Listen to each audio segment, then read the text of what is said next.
Jeudi, c'est dimanche 20 avril. Moi, c'est les amis et je suis content pour ensemble avec vous. Dans le but pour nous capables d'étudier ensemble la parole de Dieu à travers guide d'études école du sabbat. Moi, je voulais rappeler une question de ça. Étude là, c'est numéro 4, les nations, première partie. Mais jeudi, nous allons aller ensemble Nimrod et Ninive. Bien avant de commencer, on nous prie. Papa, nous qui est dans le ciel là.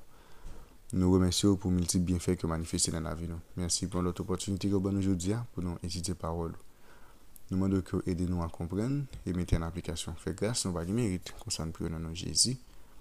Amen. Nous aimons nous remercier, féliciter, encourager ensemble d'efforts que vous-même consenti jour après jour pour capable étudier la parole de Dieu à travers guide d'études école du sabbat. Et m'a rappelé, leur fin d'étudier plaisir pam, c'est toujours encourager.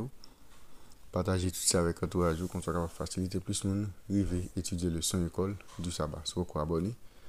N'abdou pas hésiter à faire ça et puis à l'encourager l'autre monde pour faire même bien avec vous. Ce maintenant, nous n'avons pas abordé ensemble étude numéro 4, les nations, première partie, verset à mémoriser. Daniel chapitre 7, le verset 14. On lui donna la domination, la gloire et le règne, et tous les peuples, les nations et les hommes de toute langue le servirent. Sa domination est une domination éternelle qui ne passera point et son règne ne sera jamais détruit. Daniel chapitre 7, verset 14, c'est extrêmement ensemble avec vous. Pendant toute semaine, gagner pour nous capables de mémoriser. Je dis en après ensemble Nimrod et Ninive. Éden était créé comme foyer idéal pour la race humaine. Une fois péché, lui-même est rentré.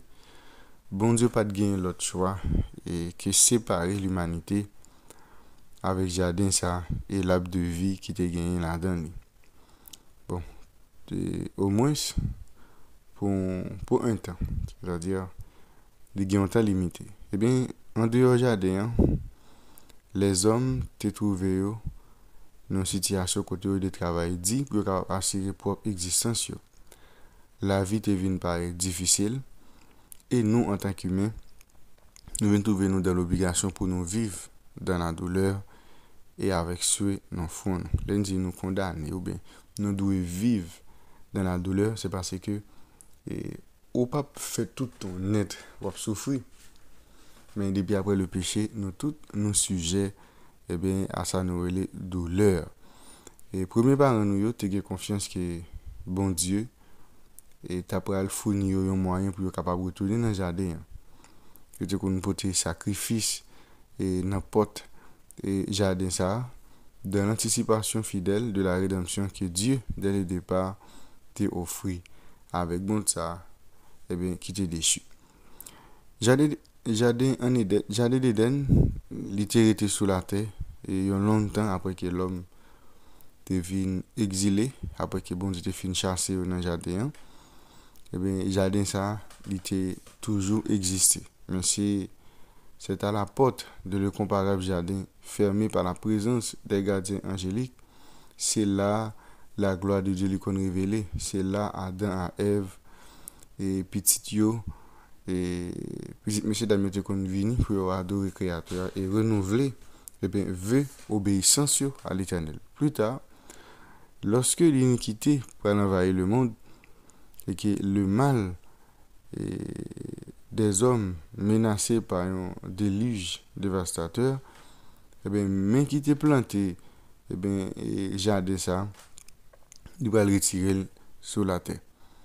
Et nous voyons jardin ça, il pas existé encore. Mais il lui sera rendu plus glorieuse encore lors du rétablissement final, quand apparaîtront un ciel nouveau et une terre nouvelle. D'autres, cependant, travaillaient sur des solutions humaines à nouveaux problèmes.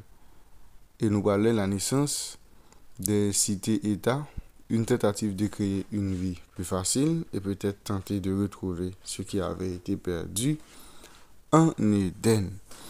Maintenant, nous allons lire ensemble Genèse chapitre 10, nous allons lire versets 1 à 12. C'est ici que la Bible introduit un certain nombre d'acteurs politiques clés que l'on retrouve tout au long de la Bible, y compris Ninive et Babylone. Compte tenu de ce que nous savons des rôles de ces villes plus tard, que pouvons-nous déduire de ces textes? On regarde ensemble dans Genèse chapitre 10, le verset Genèse 10, verset 1 à 12. Voici la postérité des fils de Noé, Sem, Cam et Japheth. Il en naquit des fils après le déluge. Les fils de Japheth furent Gomer, Magog, Madaï, Javan, Tubal, Méchec et Tira. Les filles de Gomer, Ashkenaz, Ripha et Togoma. Les fils de Javan, Elisha, Tarsis, Kittim et Dodanim. C'est par eux qu'ont été peuplées les îles des nations selon leur terre, selon la langue de chacun, selon leur famille, selon leur nation. Les fils de Cam furent Cush, Mizraïm, Put et Canaan. Les fils de Cush, Saba, Havila, Sabta, Raïma et Sabteka. Les fils de Raïma, Seba et Dedan. Cush engendra aussi Nimrod, celui qui commença à être puissant sur la terre. Il fut un vaillant chasseur devant l'Éternel. C'est pourquoi l'on dit, comme Nimrod, et vaillant chasseur devant l'Éternel.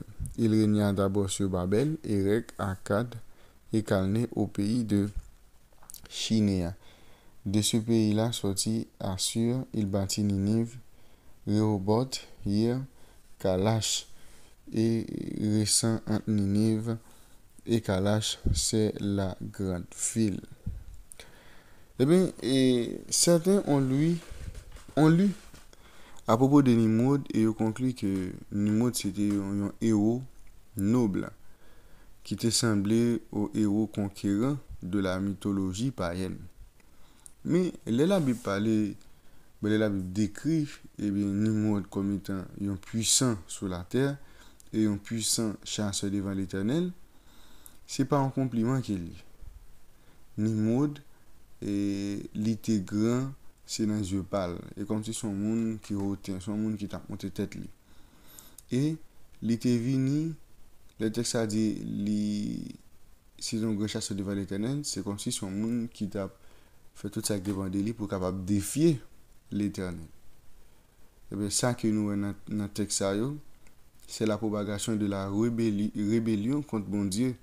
Une rébellion qui subsistera jusqu'à ce que finalement toute rébellion soit définitivement éradiquée. C'est-à-dire, ce n'est pas une parole de valeur lorsqu'il dit Nimrod était venu au grand chasseur devant l'Éternel, mais plutôt c'est pour dire que monsieur ça t'a fait tout ça qui dépend de lui pour être capable de défier l'Éternel. C'est-à-dire, ce n'est pas une parole de félicitation, mais c'est une parole pour montrer que le personnage ça, qui devient grand, c'est un monde qui a essayé de défier l'Éternel. On réfléchit ensemble.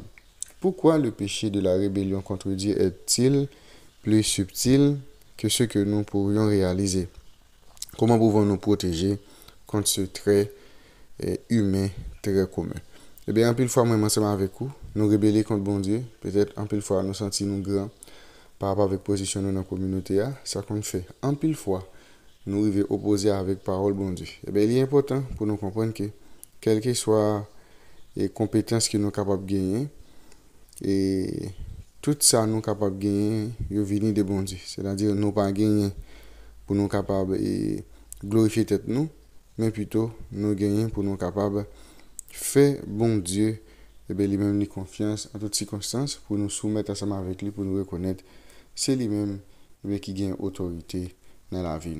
Eh bien, je dis à notre après, deux personnages, Nimrod et Ninive. Bien avant que nous allions à nous prier. Merci éternel notre Père et notre Dieu. Aidez-nous pour que jour après jour nous comprenions parole et mettons en application. Pas quitter nous monter tête nous, plutôt faire que nous soumettre ensemble avec parole. Nous bagues mérite dans nom de Jésus nous prions. Amen. Je vous déjà souhaite bonne étude, bonne journée et à la prochaine.